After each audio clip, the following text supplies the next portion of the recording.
Hi, good morning.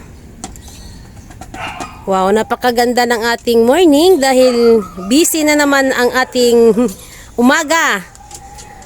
Ayan, napakaganda dyan ng ating mga tanim, oh. Ayan, silip-silip muna. Napakaganda. Ayan, oh.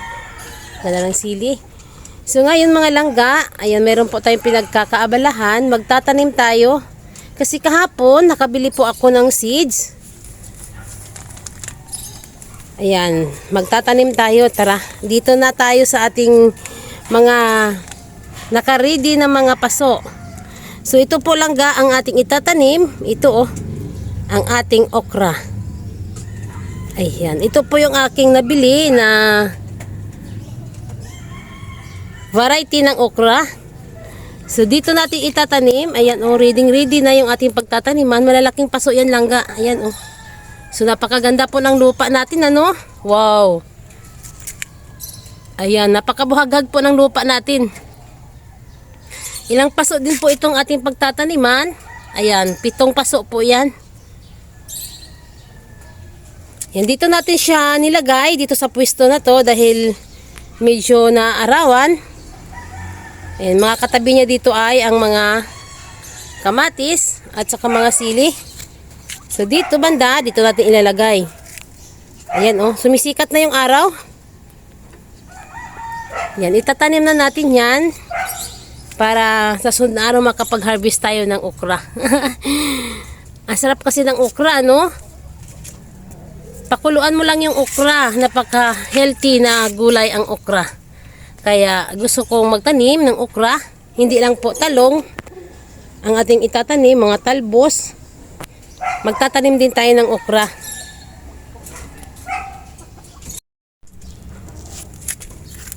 Ayan, ready na po yung ating mga paso na pagtataniman ng ating okra. So yung lupa natin, sobrang taba nito langga. Mga compost po ang nilagay ko dito.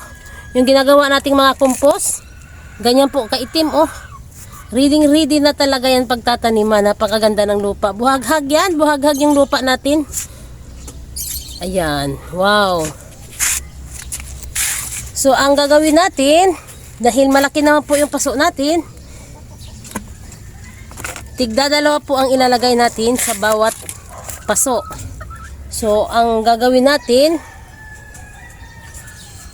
ayan, ipagtabi lang natin yan mga langga. So magbutas tayo.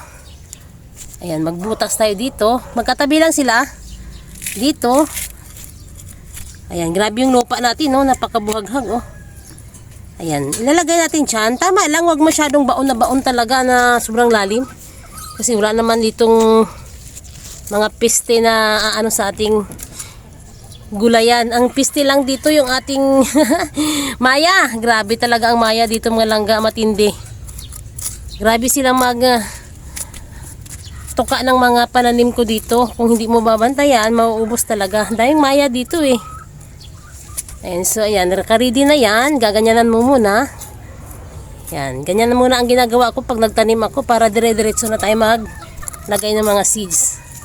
So, ayan, magbutas ka kasi dalawa lang ilalagay natin. Ganyan. Ayan.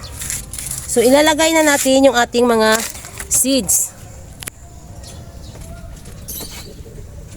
So ayan, ito na po yung mga seeds natin. Ilalagay natin dyan. Ayan. Sa bawat butas. Ayan.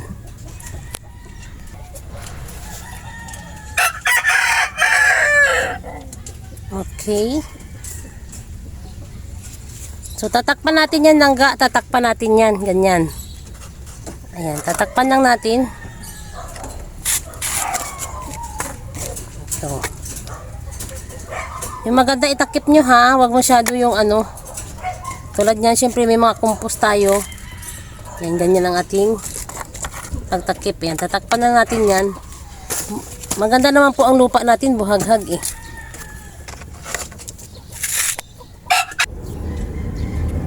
Okay, ayan. Nalagyan na natin lahat. So, tatakpan na natin yan. Ayan, tatakpan na. Ayan, no, nilagay ko na lahat yung mga seeds natin. Dala-dalawa lang. So, syempre, hindi naman talaga natin masasabi na perfect lahat. Itong ating mga tinanim na mga seeds.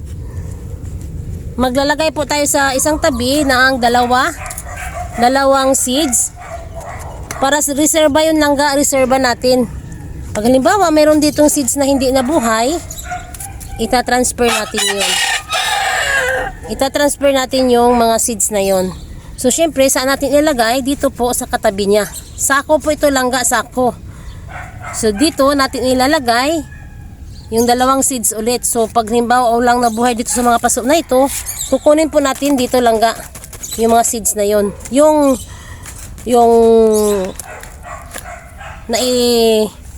reserva natin.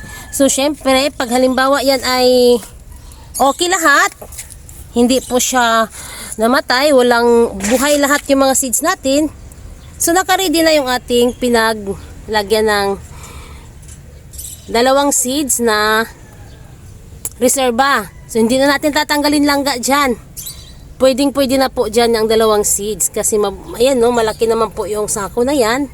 Reserva lang kasi dapat ko yan langga. Ganyan ang ginagawa ko, nagre-reserva ako kasi pag halimbawa aantayin mo pa yung lumaki, yung mga seeds mabuhay, alanganin na yung langga dahil hindi na po siya sabay lumaki.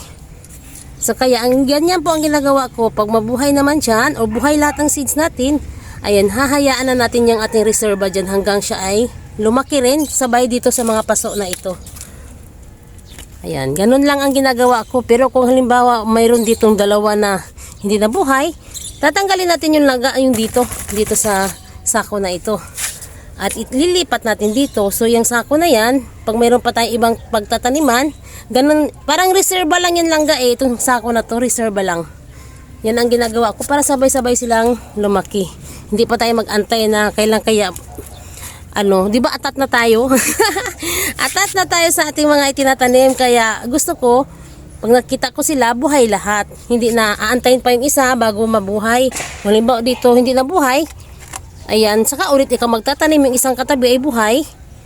Aba, hindi sila magkasabay, di ba? Hindi sila magkasabay lumaki. So ganyan, ayan na. Nailagay na natin yung ating mga seeds. So, ayan. Didiligan na natin yan mga langga. Didiligan na natin kasi ayan, ang panahon. Medyo mainit na dito eh. Kaya kailangan natin diligan lagi yung ating mga okra na yan. Ayan, nailagay na natin yung ating mga seeds. Nagtanim na tayo. Ayan, at magdidilig na tayo. Okay, ayan. Diligan natin yung ating bagong tanim. Ganyan lang. Hindi naman masilan yung okra. Pag diniligan mo yan, dyan lang yan. Hindi katulad ng mga pichay na kailangan mo pa talagang yung yung pandilig talaga na siya. Tawag nito, parang mahina lang. Pero ito pwede na, tawag nyo, timba lang.